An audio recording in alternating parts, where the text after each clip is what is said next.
Hello friends, कैसे हैं आप सब। अभी तक हमने ये पढ़ा था रिलेशंस के बारे में। रिलेशन में एक्चुअली हमने अभी तक टाइप्स ऑफ रिलेशन पढ़ा, और टाइप्स ऑफ रिलेशंस में हमने पहले आइडेंटिटी रिलेशन और इम्पटी रिलेशन और यूनिवर्सल रिलेशंस को कंसीडर कर चुके हैं। आज हम रिलेशन का वेरी इंपॉर्टेंट टाइप्स पढ़ने वाले हैं, रिफ्लेक्सिव, सिमेट्रिक और ट्रांजिटिव। तो सबसे पहले हम ये पढ़ेंगे कि कोई भी रिलेशन रिफ्लेक्सिव कब होता है और उसके कुछ एग्जांपल्स कंसीडर करेंगे। फिर उसके बाद सिमेट्रिक और ट्रांजिटिव भी पढ़ेंगे, और फिर हम ये देखने की कोशिश करेंगे या ये आपको बताया जाएगा कि ऐसा रिलेशन जो रिफ्लेक्सिव, सिमेट्रिक और ट्रांजिटिव तीनों होता है वो रिलेशन क्या कहलाता है, इक्विवेलेंस रिलेशन कहलाता है। ठीक है, तो आज हम कंसीडर करेंगे कि कोई भी रिलेशन रिफ्लेक्सिव रिलेशन कब होता है। ठीक है, तो ये डिफिनेशन देखें इसकी। Let R be a relation on set A. R कोई भी रिलेशन सेट ए पे है, तो अगर आर एक रिलेशन सेट ए पे है तो इसका मतलब आर सबसेट होगा किसका, ए क्रॉस ए का। आप जानते हैं कि अगर R, if R is a relation on set A then R must be subset of A cross A. तो अगर आर कोई भी रिलेशन है सेट ए पे तो ये रिलेशन रिफ्लेक्सिव कहा जाएगा। Then R is set to be reflexive, तब इस रिलेशन आर को हम रिफ्लेक्सिव रिलेशन बोलेंगे।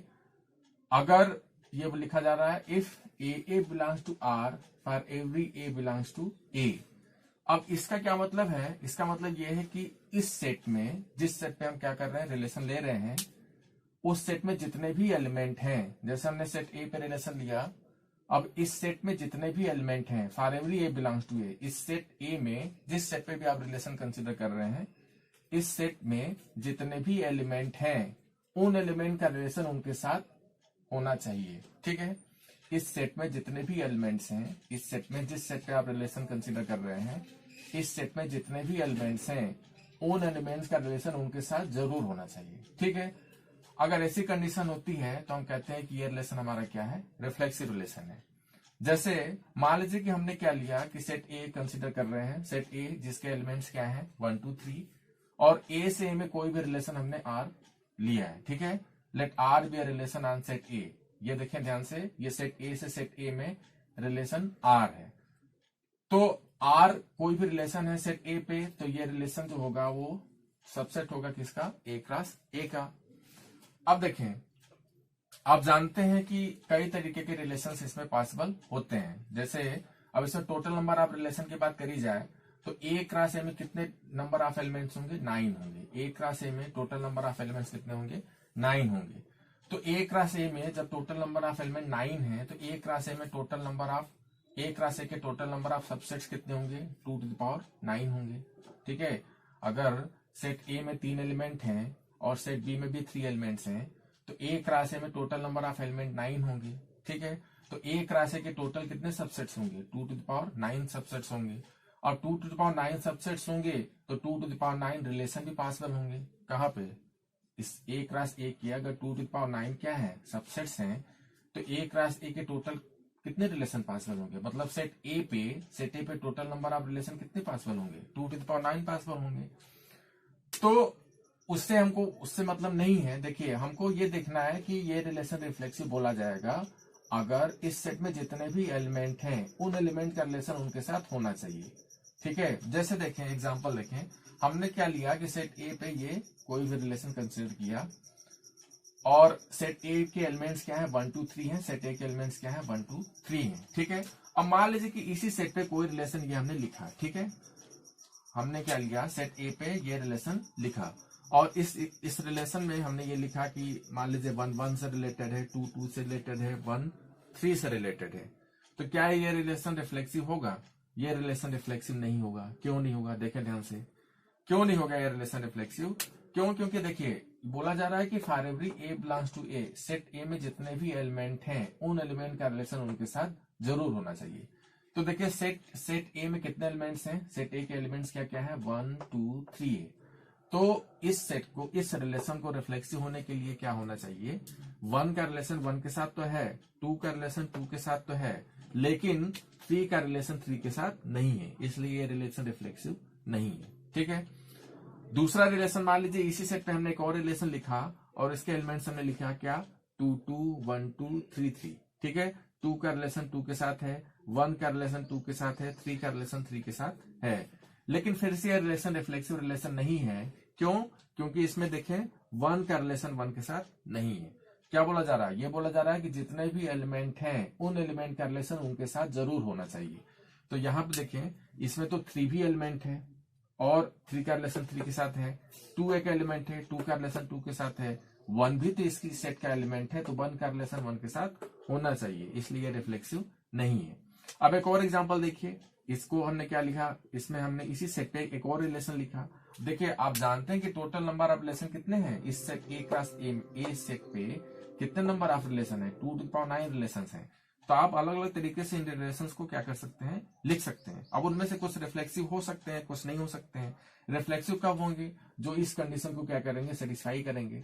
अब जैसे देखिए, मान लीजिए हमने इसी सेट पे एक और रिलेशन लिखा है और उस रिलेशन में क्या है, 1 का रिलेशन 1 के साथ है, 2 का 2 के साथ है, 3 का 3 के साथ है, 1 का 3 के साथ है।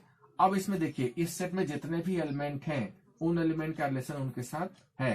1 का रिलेशन 1 के साथ है, 2 का रिलेशन 2 के साथ है, 3 का रिलेशन 3 के साथ है, इसलिए ये रिलेशन जो है वो रिफ्लेक्सिव रिलेशन है।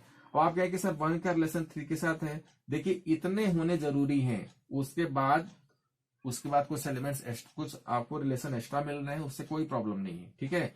ये रिलेशन कंपलसरी होते हैं रिफ्लेक्सिव होने के लिए, मतलब 1 1 2 2 3 3 ये निश्चित होना चाहिए। इसके बाद हो या ना हो उससे आपको कोई मतलब नहीं होता। जैसे मान लीजिए एक और रिलेशन हमने लिखा इस सेट पे, इसमें देखिए क्या लिखा, 1 1 2 2 3 3 लिखा, ठीक है। अब ये निश्चित है, आपको तुरंत पता चल गया कि ये रिलेशन क्या है, रिफ्लेक्सिव है, क्योंकि इस सेट में 1 2 3 एलिमेंट है। तो 1 का रिलेशन 1 के साथ मिल गया, 2 का रिलेशन 2 के साथ मिल गया, 3 का रिलेशन 3 के साथ मिल गया। अब 1 का रिलेशन 2 के साथ भी मिल रहा है, 3 का रिलेशन 2 के साथ भी है और 3 का रिलेशन 1 के साथ भी है।